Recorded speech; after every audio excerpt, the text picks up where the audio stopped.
তো এখানে দেখো কালকে হচ্ছে আমি ফুলকপি আলু আর এখানে কড়াইশুঁটি আছে, একটু শুকনো শুকনো করে করেছিলাম, আর আজকে গরম করা তার একটু বেশি শুকনো হয়ে গেছে। আর এখানে হচ্ছে আজকে ধোয়া উঠছে, দেখতে পাচ্ছ। আজকে হচ্ছে লাউয়ের ডাঁটা আর হচ্ছে বেগুন কুমড়ো আলু এগুলো দিয়ে একটা নিরামিষ করেছি। আর এখানে হচ্ছে কুলেখাড়া পাতা আছে, শাক করবো, আর কিছু নেই। আর এ তরকারিটা কালকে রয়ে গেছে, তার কারণটা তোমাদের বলছি।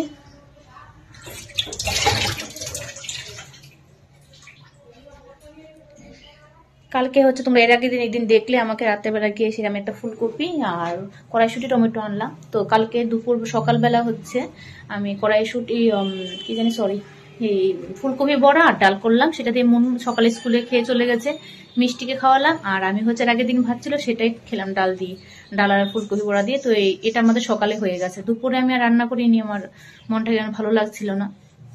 সেকেন্ডে সেকেন্ডে এখন আমার দিন পরিবর্তন হচ্ছে, সময় চেঞ্জ হচ্ছে, মানে আর কি বলবো জানি, এখন মা তো আমার কাজ করে না। তারপরে হচ্ছে রাতে গিয়ে মন এসে বলছে মা আজকে রান্নাও করুনি এখনো, তো শুয়ে আছে রাগ করে। তারপর সন্ধ্যার সময় গিয়ে আমি এই ফুলকপিটা রান্না করলাম। তো যেহেতু সন্ধ্যা হয়ে গেছে ও খায়নি, রাতে আমরা খাবো ভাবছি। এর মধ্যে আমার শ্বশুর আমার সাথে এরকম করেছে, এরকম আমার মেয়ের সাথে ব্যবহার করেছে যে আমার মেয়েও ভাত খায়নি রাতে, আমিও খাইনি, জাস্ট খাওয়ার মধ্যে মিষ্টি খেয়েছে। ওকে একটু খাইয়ে ঘুম পাড়েছি, আর আমিও খাইনি, মনও খাইনি। আর এখন বাজে কয়টা জানো? আমার মেয়েটা এখন মন আমার এখনো ভাত খায়নি এবং আমিও খাইনি, মিষ্টিও খাইনি। তো আমাদের না খাওয়ার পিছনে কি করেছে সেটা তোমাদের আমি পরে বলছি। আর এখন দেখবো কয়টা বাজে, দেখো এখন বাজে 12:30। তো 12:30 বাজে এখনো খাইনি। মন স্কুলে গেছে, ম্যামের বাড়ি যায়নি, ওর মনটা খুব খারাপ, শরীরটা খারাপ লাগছিল। ওসবের পরে ওর মাথা প্রচন্ড ব্যথা, ও সারা রাত 1টা-1:30 পর্যন্ত ও পড়ে, কালকে ও পড়তেও পারিনি মাথা ব্যথায়। আর সকালবেলাও খেয়ে যায়নি, আজকে স্কুলে না গেলে নাই হবে, কারণ হচ্ছে আজকে প্রজেক্ট ছিল, ভূগোল ছিল, তো সেই জন্য ওকে যেতে হলো। ও গিয়েছে স্কুলে কিন্তু খেয়ে যায়নি, অনেকবার বলেছে, বলছে আমি খাবো না, ওর ভালো লাগছে না। তো আমার শ্বশুর আমার মেয়ের সাথে কি কি করেছে, কি ব্যবহার করেছে তোমাদের আমি একটু পরে বলছি। এখন শাকটা বসে আসে, যেহেতু মিষ্টিও খাইনি ওকেও খাওয়াবো, তো তোমাদের আমি একটু পরেই বলছি এগুলো। তো আমি শাকটা বসে আসলাম, তোমাদের কাছে বলি কালকে রাতে কি হয়েছে। এখন তো রোজই আমার সাথে হচ্ছে, রোজ হচ্ছে। তো দেখি কত দূর মানুষ কতটা করতে পারে আর আমি কতটাও সইতে পারি, সেগুলো দেখার আছে আমার। তো কালকে আমার শ্বশুর কি করলো তোমাদের কাছে আমি আমার শ্বশুরের নামে এখন পর্যন্ত কিচ্ছু বলিনি, অনেক কিছু বলার আছে তারপরেও বলিনি। যাক বাবা, উনি খারাপ হোক ভালো হোক, উনি তো আমার সাথে আছে, আমি এখানে আছি, উনি তো আমাকে আর ফেলে দেয়নি ওদের মতন, আমাকে ছেড়ে চলেও যায়নি। সবকিছু ভেবে উনি আমার সাথে যাই করুক আমি ভুলে যাই। এবং আমার পিসি শাশুড়িও জানে, উনার আমার মা যখন এসেছিল আমার মায়ের সাথে আমার সাথে কি ব্যবহার করেছিল, কি করেছিল, এগুলো কিন্তু পিসিও জানে। আমি কিন্তু কোনোদিন সোশ্যাল মিডিয়ার সামনে ওনার কথা বলিনি কিচ্ছু, এই কারণ উনি আমাকে ফেলে চলে যায়নি, উনি তো রেখেছে আমাকে, ঠিক আছে। তো আমি এই ভেবেই কিন্তু এতদিন ওনাকে সেবা যত্ন করে এসেছি। কিন্তু তোমাদের আমি কাল সেদিনও বলেছি, এখনো বলছি, আমি মিথ্যে কথা বলবো না, আমি 1 মাস ধরে ওনাকে আমি দেখি না, ঠিক আছে। দেখি না বলতে আমার ক্ষমতা নেই, তার জন্য আমি ওনাকে খাবারও দিতে পারি না, কিচ্ছু করতে পারি না। তার মধ্যে আমি বাড়ি থেকে এসেছি, তোমরা জানো আমার হাতে টাকা পয়সা কিচ্ছু নেই, কাজকর্ম কিচ্ছু নেই। তো আমার হাতে টাকা পয়সা না থাকলে একটা মানুষের কিরকম থাকে তোমরা জানো, ওর বই টই কিচ্ছু কিনে দিতে পারিনি এখন। তার জন্য হচ্ছে কি আমার মাথাটা সবসময় খারাপ। এর মধ্যে আমার রোজই আমার শ্বশুর এসে এসে বলতো, উনি যেন আমার কাছে 8,000 টাকা পাবে, সেই টাকার কথাও বলছি, উনি এখন কত টাকা বলছে তোমরা শুনতে থাকো। তো সেগুলি হচ্ছে কি এসেই বলছে আমাকে, না যখনই আমি এসেছি আসার আগ থেকে পিসিকে দিয়ে ফোন করেছে, পিসি তো নিজে করে না, পিসিকে বলে পিসি আমাকে ফোন করে। পিসি বলছে, অষ্টমী তুমি যে টাকাটা শ্বশুরে নিয়েছো 8,000 টাকাটা, তুমি যেভাবে ধার করে হলো টাকাটা আনো, তোমার শ্বশুর চলতে পারছে না। তো আমি ওইখান থেকে কিভাবে ধার করব, এমনি অলরেডি অনেক ধার করে রেখে দিয়েছি কোনো এক কারণে, তো আমি আর ধার নিতে পারিনি। আর যেহেতু মেশিনের জন্য আমি কাজও করতে পারিনি, তো আমার কাছে টাকা ছিল না, মা কিছু টাকা দিয়েছিল, সেগুলো দিয়ে গ্যাস ট্যাস আনলাম। তো এখানে এসেছি, কোনো কাজের ব্যবস্থা নেই, কোনো কিছু নেই, মাথা গরম। এর মধ্যে রোজ আমার শ্বশুর আমাকে বলে এবং পিসি শাশুড়িকে ফোন করে বলে, উনিও আমাকে ফোন করে বলে, তুমি টাকাটা দাও, তোমার শ্বশুর মাল তুলতে পারছে না, মাল তুলতে পারছে না। তো মাথা একদিকেই গরম, ঠিক আছে। তো নিজের ইচ্ছা থেকে আমি ওনার কাপড় চোপড় ধুইনি, কোনো কিছু করিনি।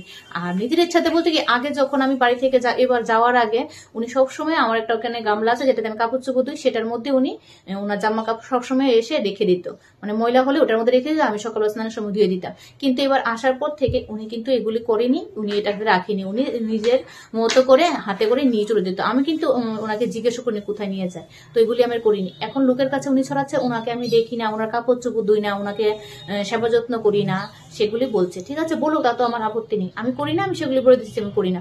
কারণ আমার কথা হচ্ছে কি, আজকে আমার চোখের সামনে আমার যদি নিজের বাবা হতো, তাহলে উনি কি করতো, যে মা তুই তো, তোর কাছেও টাকা নেই, আমার কাছেও টাকা নেই, তুইও চলতে পারছিস না, আমিও চলতে পারছিস না, কি করবো, চল তুই যদি ডাল ভাত খাস মা আমাকে একবেলা, তুই যদি একবেলা খাস আমাকে একবেলা দিস। তখন গিয়ে আমার মনটা ভালো লাগতো যে না, আমার বাবা শ্বশুর তো উনি আমাকে এই কথা বলেছে, তখন মনটা আমার একটু ভালো লাগতো না, উনি তখন আমাকে এই কথাগুলি বলেনি, উল্টো টাকার জন্য চাপ সৃষ্টি করছিল। আর একটা কথা তোমাদের বলি, যে আমার শুরু থেকে আমি 8,000 টাকা নিয়েছি, উনি আমার কাছে আমাকে দেয়নি, মানে উনি আমার কাছে রেখেছিল, আমি টাকাটা খরচা করেছি। আমি টাকাটা খরচা করার আগে কিন্তু আমি যাদের থেকে টাকা পাই আমি ভেবেছি যে ওদের থেকে আমি টাকাটা পাবো তখন আমি দিয়ে দেবো। আর যদি আমি কারোর থেকে পাওনা না থাকতাম, তাহলে আমি না খেয়ে থাকলে আমি আমার শ্বশুর টাকা খরচা করতাম না। আমি একমাত্র খরচা করেছি এই আশায় যে আমি তো লোকের কাছে পাবো, ওরা দিয়ে দিলে আমি দিয়ে দেবো, সেই আশায় আমি খরচাটা করেছিলাম। কিন্তু আমি তো লোক থেকে টাকা পাইনি, তার জন্য আমি ওনাকে দিতে পারিনি। এই বিষয়ে ওরা কিন্তু সবাই জানে, পিসিও জানে, আমার শ্বশুরও জানে যে ও টাকাটা পাচ্ছে না, তার জন্য আমাকে দিতে পারছে না। তাও আমাকে প্রেশার দেওয়া হয়েছে টাকার জন্য। তো টাকার জন্য যখন টাকা থাকবে না, আপা তুমি তোমার সন্তানকে খাওয়াতে পারবে না, তখন আবার যদি তোমাকে একটু টাকার জন্য প্রেশার দেয়, তখন তোমার কিরকম লাগবে। তো আমার সেই পরিস্থিতিতে আমি নিজে ইচ্ছা করে ওনাকে কিচ্ছু করিনি। আবার একটা কথা বলে দিই, আজকে থেকে 4 দিন আগে, 4 দিন বা 3 দিন হবে আগে আমাকে এসে বলছে, বৌমা আমার গামছাটা একটু ধুয়ে দিও, গামছাটা তো ফেলতে পারবো না, এটা তো ভালোই আছে, ধুয়ে দিও। আমি বলছি ঠিক আছে রেখে দাও, ধুয়ে দেবো। তো সেদিন আর ধুইনি, তারপরের দিন আমি গামছাটা ভালো করে স্রাব ট্রাপ দিয়ে ভালো করে ধুয়ে দিয়েছি। তো আমাকে যখন বলেছে, আমি এরকম না বলিনি যে হ্যাঁ পারবো না। আজকে যদি আমাকে বলতো যে বৌমা তুমি পারবে না, পারবো না কেন বলেছো, আমাকে খাবারের কথা বলেছে, আমাকে 100 টাকা দিন দিয়েছে, আমি খাবার দিয়েছি। তারপরের দিন 50 টাকা দিয়েছে, আমি আমার কাছে তেল ছিল না, আমি রান্না করতে পারিনি। যেদিন তেল ছিল না 50 টাকা দিয়ে, সেদিন রাতে ওনাকে একজন 1035 টাকা ঘরের মেনটেন্স খরচা উনি পায়, সেই টাকা ওনাকে একজন দিয়ে গেছে। আমাকে আমার শ্বশুর এই কথা বলিনি যে বৌমা এত তোমার কাছে টাকা ছিল না, তোমাকে দিতেও পারিনি, আর কেউ আমাকে মেনটেন্সও দিচ্ছিল না। এখন তো আমি 1035 টাকা পেয়েছি, সেই 35 টাকা আমাকে দিয়ে গেছে আমার কাছে, মানে শ্বশুরের টাকা, উনি তো বাড়িতে থাকে না, তো আমার কাছে দিয়ে গেছে। আমি ওনাকে 1035 টাকাই হাতে দিয়েছি। উনি আমাকে ওইখান থেকে 5 টাকা আমাকে দেয়নি যে তুমি নাও 5 টাকা দিয়ে মেয়ের জন্য চকলেট এনো, বা 200 টাকা নাও, তেল তো কালকে তেলের জন্য রান্না করতে পারেন, 200 টাকা নাও তুমি রান্না করো, আমি এসে খাবো। উনি আমাকে এমন কথা কিচ্ছু বলেনি, উনি খায়ও নি, উনি আমাকে দেয়ও নি। আর তোমরা তো আমার অবস্থা জানি আমি কিভাবে খাচ্ছি, কি লড়ছি, যখন যা ভালো খেলো তোমাদের দেখায়, খারাপ খেলো তোমাদের দেখায়, তো সেগুলো উনি করেনি। তো যত দোষ হচ্ছে আমার দোষ, কারণ আমি ওনার জন্য এখানে এসেছি, এটাই আমার জীবনে আরো একটা বড় ভুল। একবার তো বিয়ে করে ভুল করেছি, আরেকবার ভুল করেছি ওনার চিন্তা করে আমি এখানে এসে আরেকটা বড় ভুল করেছি। তারপরে উনি আমার মেয়েকে কি বলেছে তোমরা জানো? কালকে আমাকে বলছে কি, আমি যাতে আমাকে বলছে এটা আমার মায়ের বাড়ি। আমি কালকে রাগে ঘরের মধ্যে বলছিলাম, ফোন করছিলাম মাকে, বলছিলাম কেন জানি এখানে বিয়ে করতে গেলাম, বিয়ে করে করে আমার জীবনটাই শেষ, এরকম আমার মাকে বলছিলাম। আমার রাগ, আমার ভিতরে কষ্ট আমি বলতেই পারি। আমি বলছি, পট করে আমাকে আমার শ্বশুর বলে, তোমার যারা বিয়ে করে নিয়েছে তুমি তাদের কাছে যাও, এটা আমার মায়ের বাড়ি, আমি থাকবো।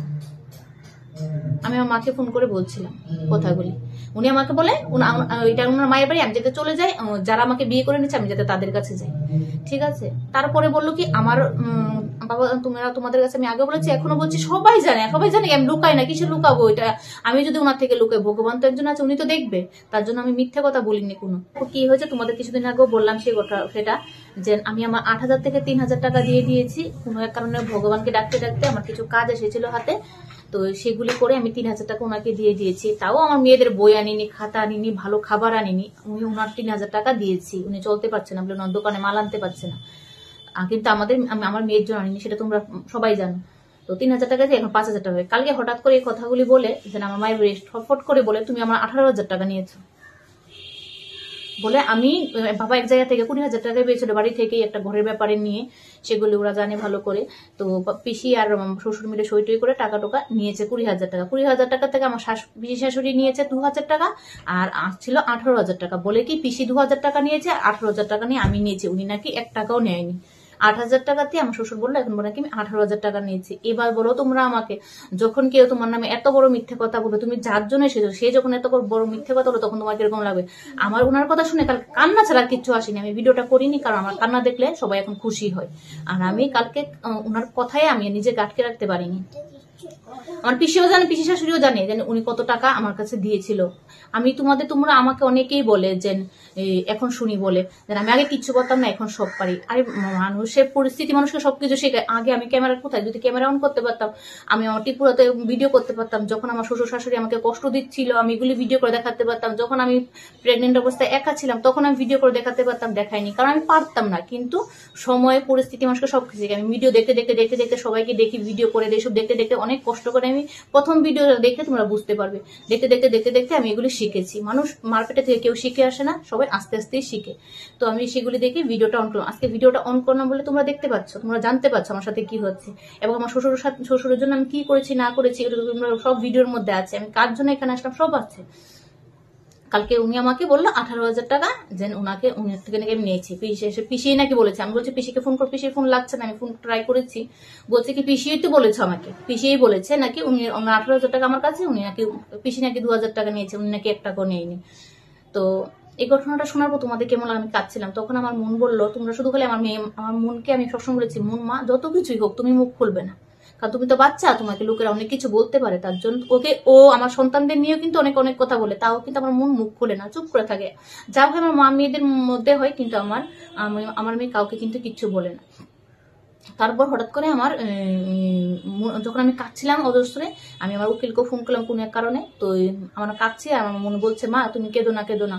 আর আমার শ্বশুর ফোন এসেছিল, বলছে তোমরা আমার মায়ের মেয়ে, তখন আমার শ্বশুরকে বলছো তোমরা শুধু আমার মাকে শুধু খালি কাঁদাও, তোমরা শুধু খালি আমার মাকে কাঁদাও, আমার মাকে কাঁদানোর জন্য তোমরা এনেছো। আমার মেয়েটা এই কথা বলতে বলতে ওরা কি বলবো তোমাকে, উনি কি করেছে রূপটা ওনার তোমাকে বলবো দাঁড়াও। তারপর মন যখন এই কথাটা বললো যে তোমরা আমার মাকে কাঁদাও, ফট করে উনি বলে এই চুপ, এইরকম ভাবে রেগে এসেছে না তোমাদের আমি কি বলবো, জোরে জোরে গলা। উনার বলে বয়স হয়েছে, উনার গলা আমার থেকেও বেশি উপরে বলে এই চুপ কর, তুই অলক্ষী একটা অলক্ষী, তুই আসার পর থেকে আমাদের এমন হয়ে গেছে, তোর মা তুই আসার আগে আমাকে দেখতো, তুই আসার পর তো তোর মা আমাকে দেখে না, তুই একটা অলক্ষী, তুই একটা বলি আমার দোকানের কি প্রদীপও বলে তুই একটা অলক্ষী, তুই একটা অলক্ষী, কে কি বলে এগুলি আবার নাম ধরে ধরে বলে, ঠিক আছে। তো এই কথা বলার পর এবার তোমরা ভাবো যে ও একটা মেয়ে, ঠিক আছে, ওর ক্লাস 9-এ পড়ে, ওকে যখন উনি তো ওকে খাওয়ায়ও না পড়ায়ও না কোনো কিছু করে না, তাহলে উনি এত বড় কথাটা বলার আগে একবার চিন্তা করেন যে ওর মার সাথে আমার যা হচ্ছে, ও বাচ্চাটাকে আমি কেন বলি। ও তো খারাপও বলেনি, ওর মার কান্না দেখে নিশ্চয়ই আমাদের মার কান্না দেখলে আমরা নিজেরা ঠিক থাকতে পারবো না, মার কান্না দেখলে সবাই বলে, তাও ও খারাপ বলিনি, এটা বলেছে তোমরা শুধু আমার মাকে কাঁদাও, তোমরা আমার মাকে কাঁদাও, এর জন্য এনেছো। আর ও কিন্তু এখানে থাকতে চায়নি, ওকে এতটা কষ্ট করে রেখেছি সেটা কিন্তু সবাই জানে। তখন আমার শ্বশুরও বলছিল, আরো লোক ছিল, ওরাও বলছিল থাক থাক মাকে যারা থাকিস না, অনেক কিছু বলেছিল।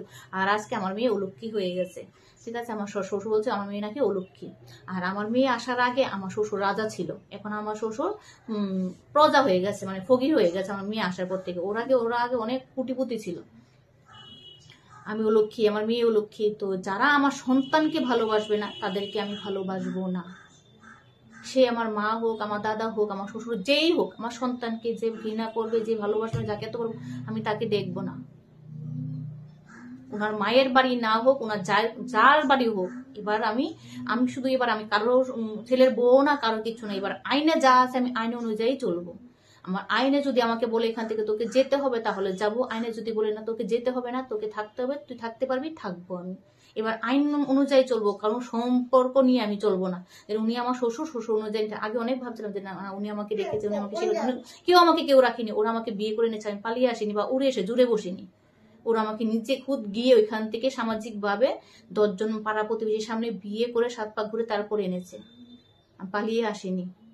তাই আমি এখান থেকে এখন যা করব আইন অনুযায়ী করব, এখন আর আমি কাউকে দেখবো না, উনাকে দেখার জন্য আমি দায়ী না। প্লাস আমি আমার উকিলকে ফোন করেছি, রাতে কাঁদতে কাঁদতে ফোন করেছি, দাদা বলে তুই রোজ আমাকে ফোন করিস এই বিষয় নিয়ে কেন রে, আমি কাছে মধ্যে দাদা আমার এমন এমন বলছে, তুই চুপ করে বসে থাক, ওনাকে দেখা দায়ী তুই না, তুই চুপ করে বসে থাক, তোকে কেউ কিচ্ছু করতে পারবে না, তুই চুপ করে বসে থাক।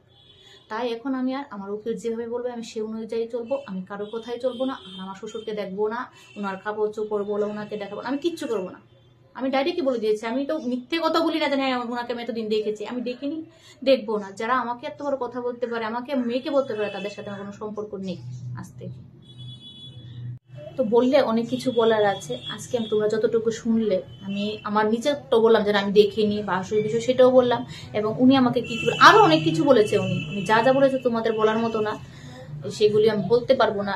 যদি কোনোদিন প্রয়োজন হয় অবশ্যই বলবো। আর উনি আমাকে যদি এখন যদি আবার পরবর্তী স্টেপে যদি উনি বলে যে না আমি বলিনি এই কথাগুলি, সে প্রমাণও আমার কাছে আছে।